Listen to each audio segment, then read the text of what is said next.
అంబేద్కర్పై కేంద్ర మంత్రి అమిత్ షా అనుచిత వ్యాఖ్యలు చేశారని కర్నూలులో బీఎస్పీ ఆధ్వర్యంలో నిరసన తెలిపారు.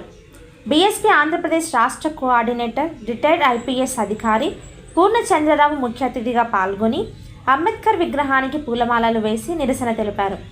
అమిత్ షాను వెంటనే కేంద్ర మంత్రి పదవి నుంచి బర్తరఫ్ చేయాలని ఆయన డిమాండ్ చేశారు. అంబేద్కర్ వల్లే దేశంలో సమానత్వం ఉందని, అలాంటి మహానీయుడిపై అసభ్యంగా మాట్లాడటం సరికాదని తెలిపారు. వెంటనే అమిత్ షా బహిరంగ క్షమాపణ చెప్పాలని కోరారు. ఈ కార్యక్రమంలో రాష్ట్ర కోఆర్డినేటర్ పూర్ణచంద్రరావుతో పాటు బీఎస్పీ జిల్లా అధ్యక్షుడు జయరాజ్, ఉపాధ్యక్షుడు శామ్యుయల్, జిల్లా in charge Arun Kumar, general secretary Dasari Yerranna, treasurer Saleem Basha, Raj Kumar, Fayaz Basha, Ramalinga తదితరులు పాల్గొన్నారు. అనంతరం రిటైర్డ్ ఐపీఎస్ అధికారిని పూర్ణచంద్రరావు మాట్లాడారు. చుట్టుపక్కల ఉన్న వాళ్ళందరూ కూడా మరి పూర్ణచంద్ర సార్ గారు వచ్చారు. అందరూ మరి ఇక్కడ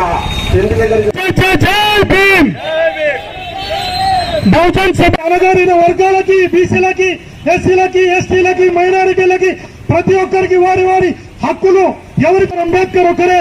ఎందుకంటే ఆయన రాసిన రాజ్యాంగం వల్లనే ఈ రోజు మనం ఎందుకు స్మరించుకోవాలి.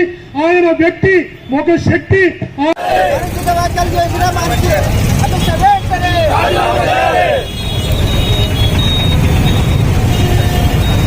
దేశవ్యాప్తంగా బహుజన్ సమాజ్ పార్టీ మాయావతి గారి నేతృత్వంలో అమిత్ షా చేసినటువంటి అనుచిత వ్యాఖ్యలు, అంబేద్కర్ గారి మీద చేసినటువంటి అనుచిత వ్యాఖ్యలకు వ్యతిరేకంగా నిరసన కార్యక్రమాలు చేపట్టాం. అందులో భాగంగా కర్నూలు మా జిల్లా శాఖ జయరాజ్ గారి ఆధ్వర్యంలో, అరుణ్ కుమార్ గారి ఆధ్వర్యంలో ఇక్కడ నిర్వహిస్తున్నాం. సో ఈ వ్యాఖ్యలు చాలా మా మనోభావాల్ని దెబ్బతీసిన వ్యాఖ్యలు. అంబేద్కర్ లాంటి మహాపురుషుడు కనుక లేకపోతే ఈ దేశం ఇలా ఉండేది కాదు.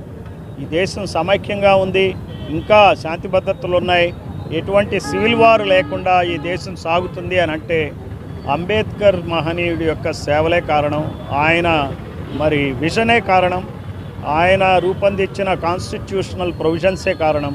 ఆ రక్షణ వల్లనే ఎస్సీలు ఎంతో కొంత భద్రతాభావంతో కానీ, బీసీలు కానీ కొన్ని సంక్షేమ కార్యక్రమాలు సాగుతున్నాయి, ఎస్టీలకు కొన్ని సంక్షేమ కార్యక్రమాలు సాగుతున్నాయి, ముస్లింలకు కూడా కొన్ని సంక్షేమ కార్యక్రమాలు సాగుతున్నాయి. కాబట్టే మహాపురుషుడు బాబాసాహెబ్ అంబేద్కర్ ఆయన్ని ఈ రోజున అమిత్ షా ఈ వర్గాలకు ఏం చేయకపోయినా, హిందుత్వం పేరుతో ఈ వర్గాలను మభ్యపెడుతున్నా ఆయన కించపరచడం అనేది చాలా దారుణమైన విషయం. అది అనుకోకుండా వచ్చిన మాటలు కాదండి, అవన్నీ లోపల పెళ్ళుబుగుతున్నటువంటి తీవ్రమైనటువంటి వ్యతిరేకతకే తార్కాణాలు అవి అప్పుడప్పుడు అలా బయటపడతా ఉంటాయి. అందుకని చెప్పి క్షమాపణ కూడా ఇంతవరకు చెప్పలేదేం పెద్ద సమస్య కాదు. క్షమాపణ నేను ఇలా అనుకోలేదు, అలా అనుకున్నానని చెప్పరు. ఎందుకంటే ఈ పెత్తందారీ వ్యక్తుల యొక్క, ఫ్యూడల్ వ్యక్తుల యొక్క పద్ధతులు అలాగే ఉంటాయి. వాళ్ళు దిగిరారు అన్నమాట, దిగొస్తే వాళ్ళకి నామర్ద, నామోషి, పరువు తక్కువ, కాబట్టి వాళ్ళు రారు. అందువలన మనం బహుజన్ సమాజ్ పార్టీ దేశవ్యాప్తంగా ఈ నిరసనలు చేపట్టింది. మేము కొంచెమే కావచ్చు కానీ ఖచ్చితంగా ఈ వచ్చిన వాళ్ళందరూ సొంత ఖర్చులతో వచ్చేవాళ్ళే, ఎవరో డబ్బులు ఇచ్చి బిర్యానీ ప్యాకెట్లు ఇచ్చి వచ్చే వ్యక్తులు కాదు. నిజంగా వీళ్ళు భావజాలంతో, సైద్ధాంతికంగా తీవ్రమైనటువంటి అటాచ్మెంట్తో, అంకిత భావంతో వచ్చిన వాళ్ళే. అందువల్ల ఈ రోజున కర్నూలు పట్టణంలో ఖచ్చితంగా ఒక మంచి స్పందన ఏర్పడుతుంది, ఒక ఆలోచన వస్తుందని, పాత్రికేయ మిత్రుల ద్వారా ప్రజలకి మెసేజ్ తెలుస్తుందని చెప్పి నేను ఆశిస్తూ సెలవు.